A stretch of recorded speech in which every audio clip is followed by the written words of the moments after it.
My name is Patrick Hutton. I volunteer. Kathy Bravo, and I volunteer. Vince, and I volunteer. Matthew, and I volunteer. My name's Biz, and I volunteer. Shigeko Sams, and I volunteer. Clyde, and I volunteer. My name is Giles, and I volunteer. Susan Hamilton, and I volunteer. Captain Roy Undersander, and I volunteer. My name is Seka Shu, and I volunteer. I had lip cancer several years ago, and the doctors, the surgeons, the dermatologists, none of them thought I'd ever be able to play again. And so a lot of prayers went up for me. All of a sudden, God healed me.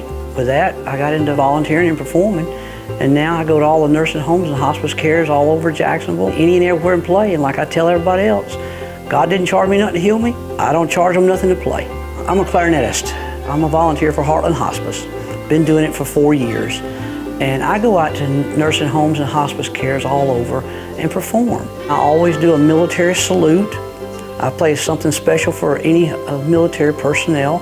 I give each and every one of them a flag. And then I play a special rendition of Battle Hymn of the Republic. If anybody's got birthdays, we sing happy birthday to them. I play a wide range of music.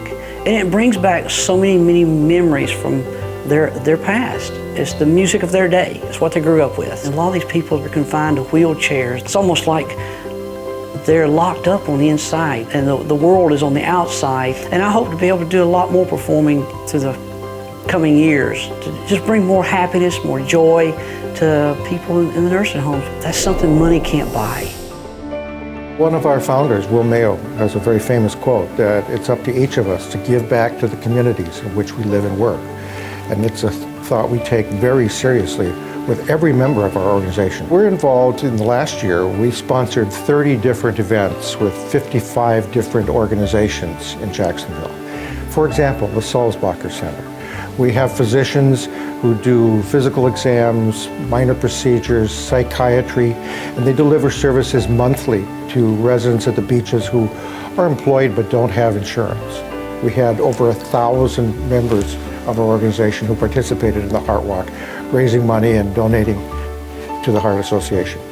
We're involved in the 26.2 with Donna Marathon to get rid of breast cancer, and the Up with Pink concert that celebrates the survivors. Another great one is the Katie Walk for Life. Katie Cables was a very special young lady who at age 17 gave more to people than most of us can in a lifetime.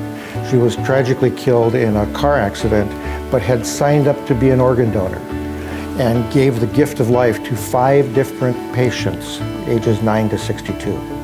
That's the ultimate giving back. Seamark Ranch is a Christian ranch in Clay County just past Penny Farms. It is a ranch that serves children who have been abandoned and or abused. And over the years since we opened to children, which was 2007, we have had over 60 children come through our ranch, ages 6 through 18. We've had some graduate high school, we've had some reunited with their families, which is ideal. We've had some adopted, but some have stayed with us the whole time, and Seamark Ranch is their home. And we try to provide healing and a holistic family environment, including a school on the premises, because many of these children come to us with emotional baggage, and they are sometimes 5 or 6 years behind in school. We have seen their grade levels vastly improve with their education once they get stability in their lives. Well, I see children there that when they came in, they were lost, they were hurting. One little boy comes to mind in particular. The first night he was there, the house parents tucked him into bed, and he recoiled because he thought he was going to be hurt. He asked him if it would hurt. They realized he'd never been tucked in and that he had been beaten. And he threw the covers off and giggled and said, "Do it again." And when you see children react that way to love, it's touching. With Florida Land Trust, I do bookkeeping and donor management. I am visually impaired, and I do need special magnification and enlarged monitors to see the information that I'm working with. it's a challenge, and I'm also learning Braille to help me do the filing a lot better. I've been an advocate camper for many years, and to lose places to go camping and go out and spend time enjoying the wilderness and a lot of public places would be a detrimental issue for a lot of people who haven't had the experience of it. It gives me a sense of security knowing that something is being done to help preserve the future lands available for people to enjoy. The biggest projects that I'm working on right now is with community health outreach. As a member of the Rotary Club in North Jacksonville, we got involved about 2.5 years ago. We were asked to come out there and look at putting a little awning over one of their doorways where people wait to receive food on a regular basis. The Rotarian that came out and looked came back and said, we've got to do a little bit more than that. And Matt, I want you to lead an effort in building a new medical and dental clinic for this organization. They had a great operation already. It was a vehicle that provides a great service to our community. We are planning to take what was an old house with 4 rooms used as 2 medical rooms and 2 dental rooms, and build a 6,500 square foot medical and dental clinic with 6 medical rooms and 6 dental chairs. We are planning to get started in April with construction, about a 6-month project, and they will be able to go from about 2,000 patient visits a year to almost 5,000 patient visits. And with some expanded volunteers, they'll be able to get up to 20,000 services that they'll be able to offer per year for the uninsured residents of Northeast Florida. I'm an orthopedic surgeon, and I will volunteer to see primarily people with orthopedic problems with bones and joints, muscle issues. I started with the Way Free Clinic in 2006 at the founding. Approximately 2/3 of the people I believe that we see are actually working poor. So we've seen them be able to be helped with their specific medical problems and then get back to their jobs and their families and be able to provide and give them a hand up rather than a handout. It's made me a better physician. I feel that I'm able to see people and see a difference in their lives. It helps me to understand the problems that they're going through and how sometimes just losing a job or losing insurance has impacted them and their families, and it inspires me to try to get them better so that they can get back to their normal life. I started the boot camp in 2011, specifically as a summer day camp for students. The idea was that it would be a camp meant for both academic, tutoring services, but also mentoring. What I found was that students wanted a lot more than just an academic voice, than just someone who could tell them, here's how you do your homework. They wanted someone they could listen to, someone who could be their friend, their compadre, their sort of companion down the road. So the idea here was, again, to mix that academic experience of literacy, of enjoyment, of helping someone pass the FCATs, and at the same time helping them bring out their life lessons. I feel like I'm the one who benefited the most from that. It's the sense of being part of that community, and knowing that you've given something to that community that's sustainable and that's essentially going to provide reaps benefits down the road is something that's really important to me. And I think at the end of the day has just been something that changed the way I view volunteering. What I've been working with in the last few years are individuals, young boys who are in foster care. The idea is just to be able to pick them up for an afternoon, maybe go to the beach, maybe go to the zoo, go to a show. There's so many things to do around Jacksonville that I didn't even realize until I started to do this. They just like to be with an individual who's giving them one-on-one time and being with them and having fun. I have been involved with the Foster Buddies now for probably 5 years, and before that I was a Big Brother in the Big Brother Big Sisters set up as well for a couple of years. I'm still in touch with the very first group that I was with 4 years ago with the Foster Buddies. I'm still in touch, and the oldest brother now is 14 years old. I just see that some of the things that we had talked about as he's going through school, his grades are better, his attitude to school is better. I hope they also think about the fact that they were helped when they were younger as they get older, and they also get involved in some of the volunteering. More than 50% of the residents in the southern half of the county are below poverty level. We help any charity in the county. We kind of scan the whole gambit there. We do a big giving tree program, and last year we had 33 charities turn wishes into us. And we live in Julian Creek Plantation. It's also subdivided into about 50 neighborhoods. And so we were visiting and whatnot. Several of us were very charity, volunteer conscious, and so parties that we would have for the kids to get to know each other, we would collect things that could be donated to charity. The last year that we did it just solely with the neighborhood, people got their Sunday school groups involved and different groups that they were involved with, and we actually generated about $5,000 in charitable giving.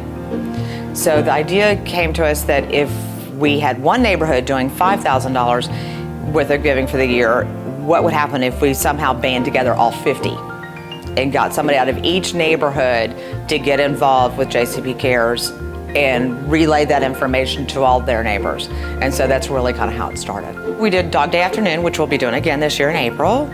We started 2 years ago doing what we call a Summer Fun Backpack Program, and it is to help those homeless students in St. Johns County. We realized that the school district has got money to educate them during the year, nothing for them during the summer. We then work on a big food drive in November, giving tree program in December. We also worked with the Early Learning Coalition last year, getting students books for that, preschool students. We find that to be a big success.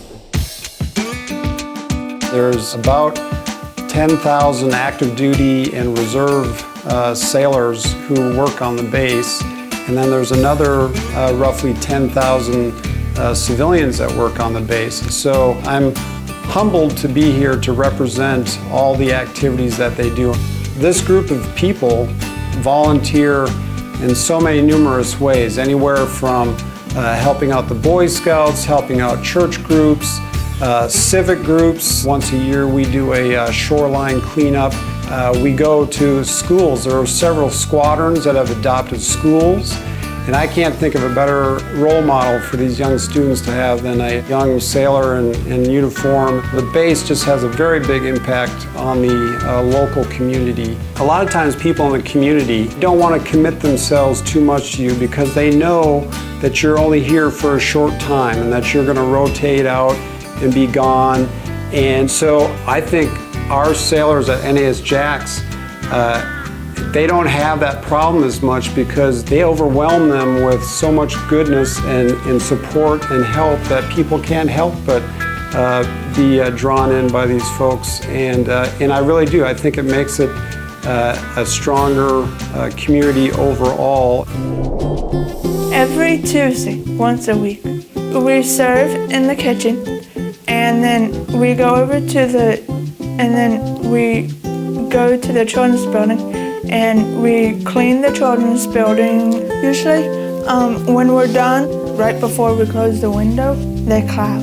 It makes me feel good that we're helping the community. The 3 kids that are working with us currently graduated in 2009. My daughter and I had discussed starting this organization called Friends with a Purpose to go out and volunteer. And the Sulzbacher was wonderful about opening their doors to us and having us come to volunteer. And Jonathan and Scott joined our group. We go into the children's building and we clean the chairs and the tables and straighten up their toys and their games, get their little snack baskets together and just do organization. And then at 11 we go over to the kitchen and we serve. We have made some wonderful friends. After we're done serving, we sit in the cafeteria and eat with a lot of the homeless residents, and it's just been a win-win situation for all of us. At the Sulzbacher, they called me to person to go. So whatever they need, they call me. And but mainly it's mailing out things, and I go pick it up, meats, different things, and take to Southwark. Every first Monday of each month, St. John's Cathedral, we prepare and serve, so I do that too. It's a tedious job. You have to cut bags of onions or celeries or whatever, but it's pleased me for me to see people coming through the line. Some people with the babies and little school kids. And like I said, I grew up in a, very little, so I have deep feeling for them. Some people expressed their appreciation. They said, "We thank you so much." I think enriched my life doing volunteer. So I'm blessed able to do it. I went to hospital and I had a conversation with one of the parents, and unfortunately her kid has leukemia, which is type of blood cancer, and I talked to them, and I feel like even besides the disease, I think the children also do not live under like a normal social environment. They have like low self-esteem because they think they're different, but I don't think they're different, and that inspired me to make a project. The project is called Showing Loving Hearts for Childhood Leukemia, which is a project I did. I started at Sun Yat-sen Cancer Center, which is like a children's hospital in Guangzhou, China. So I contacted about 30 volunteers every Monday and Friday night. We have an event night with the kids. We have dancing nights, so I learn all the dances and I teach them the dances. And sometimes we do a movie night, so we like play kids' movies so they can all participate. So far, we helped more than 150 cancer kids and their families. And then our volunteer also changed from 30 at the beginning to 120 now. I got a card from one of the kids before I left last year, and it says like, "Thank you for bringing happiness to our lives, and also thank you for making us know that we're not different from anyone else." So I think, well, that was the best gift ever, and I think that changed me as well. There are so many service opportunities here in Jacksonville. It's amazing. It will enrich your life far more than the contribution you make. There's so many blessings out there that they will receive just from volunteering. Please give your time. Makes you more appreciative of what you have and what you've been given. But it is extremely rewarding. You get more out of it than you put into it. It's really worth it. You can make a difference, and you should really do it. Get involved and give back. Just jump in and do it. Don't be afraid of it. And because again, the bottom line is you'll be helping other people and you will get something back from it as well, I guarantee it.